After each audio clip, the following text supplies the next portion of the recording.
Assalamualaikum warahmatullahi wabarakatuh.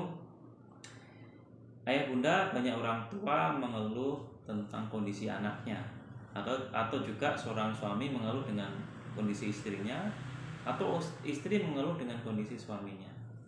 Kadang kita itu sering menuntut orang lain sesuai dengan apa yang kita inginkan. Kita lupa untuk bermuhasabah diri. Kita lupa untuk merefleksikan diri kita. Sudahkah kita sesuai dengan apa yang kita harapkan? Ya.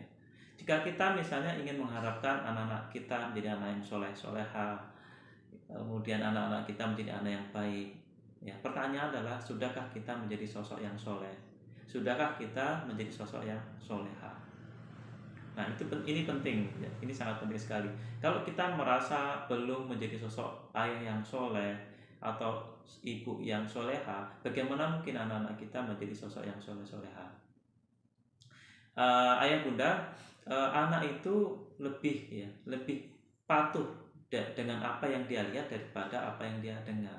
Lebih patuh dari apa yang orang tua teladani daripada yang orang tua nasihatkan itu. Jadi dia akan mengikuti, ya, perilaku orang tuanya. Kalau orang tuanya itu misalnya rajin ke masjid, maka dia akan merekam itu dan akan mengikutinya. Kalau orang tuanya misalnya rajin membaca Quran, orang tuanya rajin sedekah, maka dia akan mengikutinya gitu. Karena dia memiliki contoh, dia memiliki teladan. Beda halnya kalau misalnya seorang ayah menasihati anaknya untuk tidak merokok, tapi si ayahnya masih merokok, ya, itu nasihat itu tidak akan berguna. Anak akan mengikuti apa yang dia lihat daripada mengikuti apa yang dia dengar. Jadi kuncinya adalah ketika kita ingin anak kita menjadi anak yang soleh, kemudian istri atau suami kita menjadi sosok yang soleh-soleha, maka kita harus muhasabah diri dulu. Sudahkah kita menjadi sosok yang soleh atau soleha? Ketika kita sudah berusaha dan kita menjadikan diri kita menjadi sosok yang soleh, maka insya Allah anak akan mengikutinya. Pelan-pelan dia akan mengikuti menjadi sosok yang soleh-soleha. Kemudian misalnya nih, kita sudah menjadi sosok yang soleh, ya, menurut versi kita, gitu ya. Tetapi kenapa anak kok enggak ujung-ujung sadar? Anak tetap aja seperti itu. Ayah bunda, bahwa perlu diperhatikan, ya, mungkin berubahnya anak itu bukan saat ini, ya. Saya sering melihat, ya, ada seorang keluarga yang orang tuanya itu sosok yang soleh, ya, soleh-soleha, yang mungkin, ya, menghibahkan kehidupannya untuk berdakwah misalnya. Tapi anak-anaknya luar biasa nakalnya. Ketika masih kecil, ya, anaknya itu luar biasa nakalnya. Tapi ujung-ujungnya ketika anaknya itu sudah dewasa, ya, masya Allah, anak-anak itu menjadi anak yang luar biasa sekali. Terus tingkat kesolehannya juga luar biasa. Nah, inilah mungkin tidak hari ini, ya, mungkin Allah tunda dulu, ya, tidak hari ini Allah tunda. Tetapi yakinlah ketika orang tuanya itu soleh, insya Allah, ya, aku yakin anak-anak itu juga akan menjadi anak yang soleh. Ayah bunda, ada sebuah hukum nih, ya.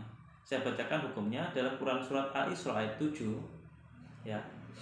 Jika kamu berbuat baik, berarti kamu berbuat baik bagi dirimu sendiri. Dan jika kamu berbuat jahat, maka kejahatan itu bagi dirimu sendiri. Ini adalah sebuah hukum, ya. Dan hukum ini sama ketika seperti hukum gaya gravitasi, ketika kita menjatuhkan benda, maka benda itu akan jatuh ke bawah. Ini juga sama. Jadi ketika kita berbuat baik, maka perbuatan baik itu akan kembali pada diri kita. Sebaliknya, jika ada orang berbuat buruk, maka keburukan itu akan kembali pada diri orang tersebut.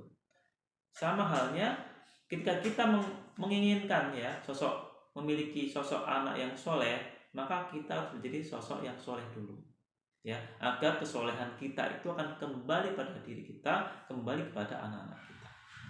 Banyak orang tua juga berpikir, ya, biarlah ayah yang bejat, biarkan ayah yang banyak dosa, biarlah ayah yang jahat, yang penting anak-anak saya menjadi anak yang soleh dan anak yang baik. Rumus seperti ini tidak akan bisa terjadi, karena rumusnya adalah jika kamu berbuat baik, maka kebaikan akan kembali pada diri kamu. Jika kamu berbuat jahat, maka kejahatan akan kembali pada diri kamu. Bukan jika kamu berbuat jahat, maka kebaikan akan kembali pada diri kamu. Itu tidak ada rumus seperti itu. Tidak ada. Jadi satu-satunya jalan agar anak-anak kita menjadi anak yang soleh, baik itu orang tuanya harus menjadi sosok yang soleh. Orang tuanya harus menjadi sosok yang baik. Insya Allah apapun yang terjadi pada anak kita pada hari ini, ya, atas izin Allah, jika kita sudah menjadi sosok yang baik, anak-anak kita akan mengikutinya. Mungkin tidak hari ini, ya, mungkin tidak ini, tapi yakinlah suatu saat nanti anak-anak kita akan menjadi anak-anak yang baik. Misalnya nih ya, misalnya ada seseorang yang kerjanya itu, ya, itu berkaitan dengan riba. Dia mendapatkan uang itu dari hasil riba. Kemudian dia menyekolahkan anaknya di pesantren, kemudian dia membeli buku-buku tentang agama dari uang hasil riba. Ya, nanti anaknya di sana itu akan bermasalah, entah itu bertengkar, entah itu bikin onar atau apapun itu kejadian-kejadiannya, ujung-ujungnya anaknya akan dikeluarkan juga. Nah, jadi ketika sumbernya sudah tidak baik, itu tidak akan bisa menghasilkan hasil yang baik juga. Nah, itulah untuk menjawab sebuah pertanyaan, ya, bagaimana kita ingin mendapatkan anak yang baik, maka kita harus mulai dengan diri kita dulu. Kita harus mulai diri kita itu untuk menjadi sosok yang soleh, sosok yang baik. Insya Allah nanti anak akan mengikuti menjadi anak yang soleh dan anak yang baik. Karena orang tua itu adalah teladan. Nah, anak akan memperhatikan apa yang dia lihat daripada apa yang dia dengar. Anak akan mengikuti apa yang dicontohkan atau diteladani daripada dia melakukan apa yang dinasihatkan. Lebih hebat lagi ketika ayah mampu menjadi teladan, maka nasihat-nasihatnya akan didengar oleh anak. Terima kasih. Assalamualaikum warahmatullahi wabarakatuh.